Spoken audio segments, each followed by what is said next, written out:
Assalamualaikum warahmatullahi wabarakatuh. Dalam kesempatan kali ini kita akan mempelajari Akidah Akhlak kelas 11 dengan judul Menghindari Dosa Besar. Dosa besar yang akan kita bahas ada 10. Yang pertama membunuh, yang kedua liwat, yang ketiga LGBT, yang keempat minum khamar, yang kelima judi, yang keenam mencuri, yang ketujuh durhaka kepada orang tua, yang kedelapan meninggalkan sholat, yang kesembilan memakan harta anak yatim, dan yang terakhir korupsi. Dosa besar yang pertama yaitu membunuh. Larangan membunuh. Pembunuhan atau perilaku membunuh sangat dilarang dalam Islam dan merupakan kejahatan tingkat tinggi. Efek pembunuhan itu berkepanjangan hingga menimbulkan dendam kusumat antara keluarga terbunuh dengan keluarga atau pembunuh itu sendiri. Salah satu firman Allah yang melarang dalam Al-Quran yaitu terdapat pada Quran surah An-Nisa ayat 93 yang artinya, barang siapa yang membunuh seorang muslim dengan sengaja maka balasannya ialah jahanam, kekal ia di dalamnya dan Allah murka kepadanya dan mengutukinya serta menyediakan azab yang besar baginya. Dampak negatif membunuh. Yang pertama bagi pelaku pembunuhan. Dari aspek psikologis, orang yang melakukan pembunuhan akan merasakan ketidaktenangan jiwa. Dalam seumur hidupnya akan dihantui perasaan bersalah sehingga jiwanya akan mengalami ketidakstabilan. Adapun dalam konteks agama, maka pelaku pembunuhan diancam akan dimasukkan ke neraka jahanam. Dampak negatif yang kedua yaitu bagi keluarga korban dan masyarakat. Bagi keluarga korban, dapat menimbulkan rasa dendam yang berkepanjangan dan sulit terlupakan. Begitu juga masyarakat akan merasa tidak nyaman atas pembunuhan yang terjadi di sekelilingnya. Dalam kasus-kasus tertentu, pembunuhan yang disaksikan oleh anak kecil, maka itu akan menyebabkan trauma yang mendalam bagi anak tersebut. Dosa besar yang kedua yaitu liwat. Pengertian liwat.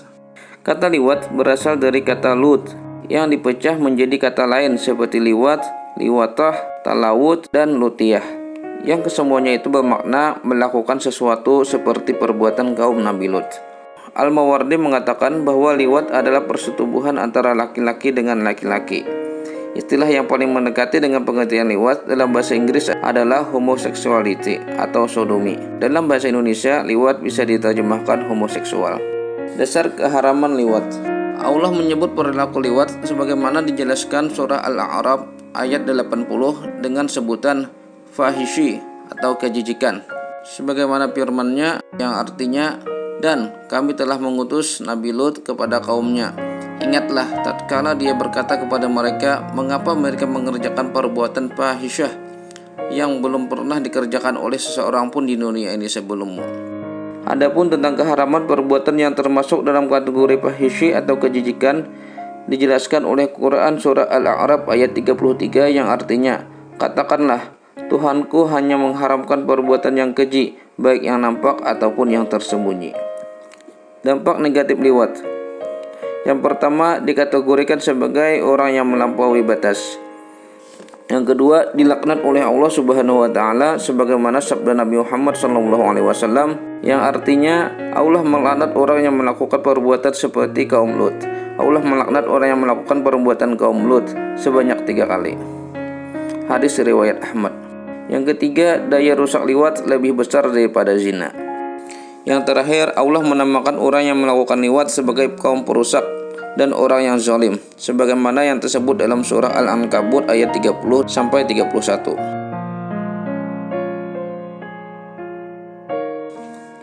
Dosa besar yang ketiga yaitu LGBT, lesbian, gay, biseksual, dan transgender. LGBT merupakan perilaku seks menyimpang, bertentangan dengan hukum Islam dan sangat mengkhawatirkan bagi kehidupan umat manusia.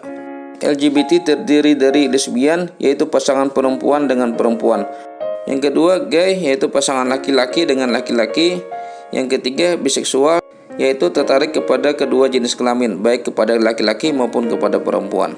Yang terakhir, transgender, yaitu orang yang memiliki gender atau ekspresi gender yang berbeda dengan seksnya yang ditunjuk pada saat lahir. Dasar keharaman LGBT.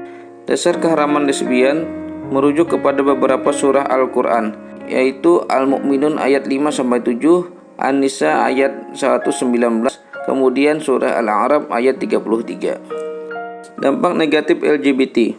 Yang pertama, pelakunya akan dibinasakan oleh Allah Subhanahu wa taala. Yang kedua, LGBT dapat menimbulkan penyakit. Penyakit yang ditimbulkan oleh LGBT tidak hanya menyangkut pada penyakit jasmani, tetapi juga penyakit kejiwaan. Di antara penyakit jasmani yang ditimbulkan oleh LGBT adalah penyakit kelamin dan HIV/AIDS. Adapun penyakit kejiwaan yang ditimbulkan oleh LGBT adalah hilangnya orientasi yang normal atas perilaku seksualnya yang sangat mendorong kepada perbuatan-perbuatan kejahatan lainnya. Yang terakhir, merusak tata kehidupan sosial. Perilaku ini akan merusak tatanan sosial karena sudah tidak memperhatikan nilai-nilai sosial dan agama yang menghendaki adanya keteraturan. Dosa besar yang keempat yaitu meminum khamar. Pengertian khamar. Khamar secara kebahasaan berarti menghalangi dan menutupi. Dinamakan demikian karena khamar dapat menyelubungi dan menghalangi akal. Majelis Ulama Indonesia mendefinisikan khamar sebagai segala sesuatu baik minuman atau wujud lain yang dapat menghilangkan akal dan digunakan untuk bersenang-senang. Sehingga dari definisi ini penyalahgunaan obat-obatan termasuk dalam kategori khamar. Dampak mengkonsumsi khamar. Yang pertama, melanggar larangan agama. Yang kedua, memicu perbuatan jahat lainnya. Yang ketiga, terlarang melaksanakan ibadah. Yang keempat, menimbulkan gangguan mental organik. Yang kelima, mendapat sanksi, baik itu dari sanksi agama maupun sanksi hukum. Cara menghindari perilaku meminum khamar. Yang pertama, meningkatkan ketaatan dengan ibadah dan amal soleh. Yang kedua, meyakini bahwa mengkonsumsi miras dan segala macam bentuknya adalah perbuatan keji dan diancam masuk neraka. Yang ketiga, menyadari dengan sepenuh hati bahwa mengkonsumsi minuman keras itu tidak ada gunanya, bahkan akan merusak masa depan. Hikmah larangan perilaku minum khamar. Yang pertama, masyarakat terhindar dari kejahatan yang dilakukan oleh seseorang yang diakibatkan oleh minuman khamar. Yang kedua, menjaga kesehatan jasmani dan rohani dari penyakit yang ditimbulkan dari meminum khamar. Yang ketiga, menjaga hati agar tetap taqarrub kepada Allah dan mengerjakan salat sehingga selalu memperoleh cahaya hikmah. Dosa besar yang kelima yaitu judi. Pengertian judi. Judi diartikan sebagai suatu kegiatan pertaruhan untuk memperoleh keuntungan dari hasil suatu pertandingan, permainan, atau kejadian yang hasilnya tidak dapat diduga sebelumnya. Unsur-unsur judi.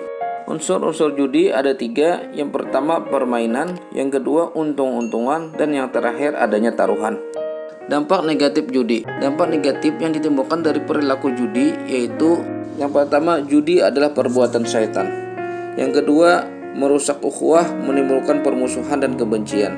Yang ketiga, menghilangkan semangat untuk bekerja. Dan yang terakhir, melupakan zikrullah dan sholat. Cara menghindari perilaku judi.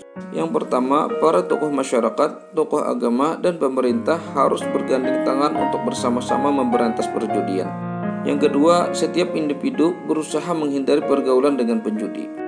Yang ketiga, setiap pelaku perjudian harus menyadari bahwa perilaku itu adalah melanggar ketentuan agama dan negara.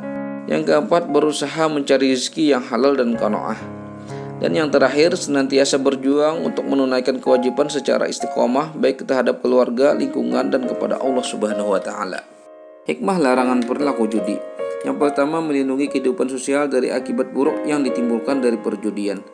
Yang kedua, etos kerja akan meningkat. Yang ketiga, rezeki yang diperoleh dari jalan yang halal akan mendatangkan keberkahan. Yang terakhir, terciptanya kedamaian, kebahagiaan, dan kehormatan individu. Dosa besar yang keenam yaitu mencuri. Mencuri adalah perbuatan orang mukallaf yang mengambil harta orang lain secara sembunyi-sembunyi.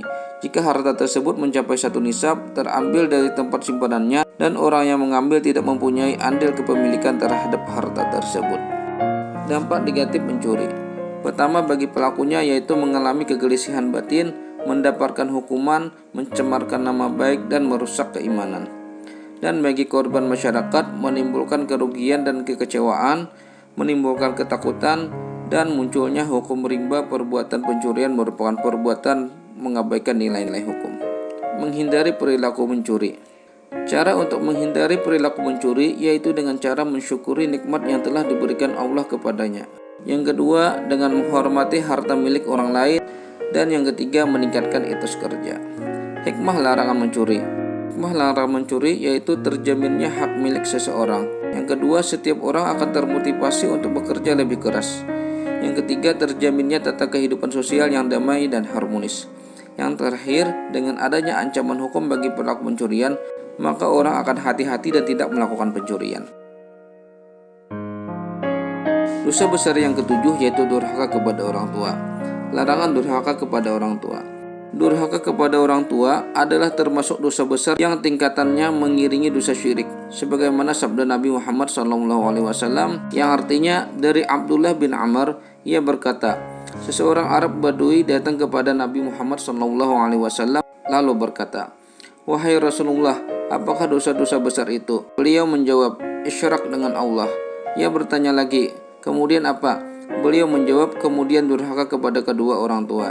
Ia bertanya lagi, "Kemudian apa?" Beliau SAW menjawab, "Sumpah yang menjerumuskan." Aku bertanya, "Apa sumpah yang menjerumuskan itu?" Beliau SAW menjawab, "Sumpah dusta yang menjadikan dia mengambil harta orang muslim." Hadis riwayat Bukhari. Bentuk perbuatan durhaka kepada orang tua. Yang pertama, mengucapkan perkataan yang menunjukkan tidak suka, seperti atau semacamnya. Yang kedua, bermuka masam dan cemberut kepada orang tua. Yang ketiga, mencela orang tua baik secara langsung maupun tidak langsung. Yang keempat, memandang sinis kepada orang tua. Yang kelima, malu menyebut mereka sebagai orang tuanya. Yang keenam, memberatkan orang tua dengan banyak permintaan. Yang ketujuh, bagi laki-laki yang sudah menikah lebih mementingkan istri daripada orang tua. Yang terakhir, menelantarkan orang tua ketika masa tua atau sedang membutuhkan anaknya. Dampak negatif durhaka kepada orang tua. Yang pertama, dibenci Allah Subhanahu wa Ta'ala. Yang kedua, disegerakan untuk mendapat azab di dunia. Yang ketiga, terhalang masuk surga. Yang keempat, termasuk golongan orang-orang yang hina. Dosa besar yang kedelapan yaitu meninggalkan sholat. Kedudukan salat. Salat merupakan salah satu rukun Islam dan merupakan kewajiban terbesar setelah dua syahadat. Rasulullah SAW bersabda yang artinya Islam dibangun atas 5 tiang, syahadat la ilaha illallah dan Muhammad Rasulullah, mengerjakan salat, membayar zakat, haji, dan puasa Ramadan. Hadis riwayat Bukhari. Dampak meninggalkan salat. Yang pertama, menyebabkan kesesatan. Yang kedua, dihukumi sebagai orang yang mendapat kecelakaan. Yang ketiga, diancam masuk neraka. Dosa besar yang ke-9 yaitu memakan harta anak yatim. Larangan memakan harta anak yatim dengan batil. Memakan harta anak yatim dengan batil sangat dikecam dalam Islam dan digolongkan ke dalam dosa besar. Sebagaimana yang disebutkan dalam surah Al-Isra ayat 34, yang artinya, "Dan janganlah kamu mendekati harta anak yatim kecuali dengan cara yang lebih baik atau bermanfaat, sampai ia dewasa, dan penuhilah janji, sesungguhnya janji itu pasti dimintai pertanggungjawabannya." Dampak memakan harta anak yatim dengan batil. Yang pertama, diancam masuk neraka. Yang kedua, tergolong orang-orang yang melakukan dosa besar. Dosa besar yang terakhir yaitu korupsi. Pengertian korupsi. Korupsi berarti menyelewengkan atau menggelapkan uang negara atau perusahaan untuk kepentingan pribadi dan orang lain. Bahaya korupsi. Yang pertama, korupsi menyebabkan kehinaan dan siksa api neraka. Yang kedua, perbuatan korupsi dapat menyengsarakan rakyat. Yang ketiga, terhalang masuk surga. Yang terakhir, doanya tidak dikabulkan. Upaya pemberantasan tindak pidana korupsi. Yang pertama, secara preventif, yaitu dengan cara meningkatkan kesadaran terhadap bahaya korupsi melalui penyuluhan-penyuluhan hukum baik di lingkungan masyarakat maupun di lingkungan pendidikan. Yang kedua, strategi edukatif. Strategi ini dimaksudkan untuk membuat sistem deteksi dini atas tindakan korupsi sehingga apabila ada indikasi perbuatan korupsi akan dengan cepat terdeteksi sehingga tidak sampai kepada tindakan korupsi yang lebih besar. Yang terakhir, strategi represif. Strategi ini harus dibuat dan dilaksanakan dengan tujuan untuk memberikan sanksi hukum yang maksimal kepada pelaku tindakan korupsi sehingga menimbulkan efek jera. Sudah kita pelajari 10 macam dosa besar yang sangat berbahaya baik untuk pribadi maupun bagi masyarakat sekitar. Semoga kita terhindar dari perilaku-perilaku dosa besar tersebut. Amin ya rabbal alamin. Demikian pembelajaran pada hari ini, semoga bermanfaat. Terima kasih. Assalamualaikum warahmatullahi wabarakatuh.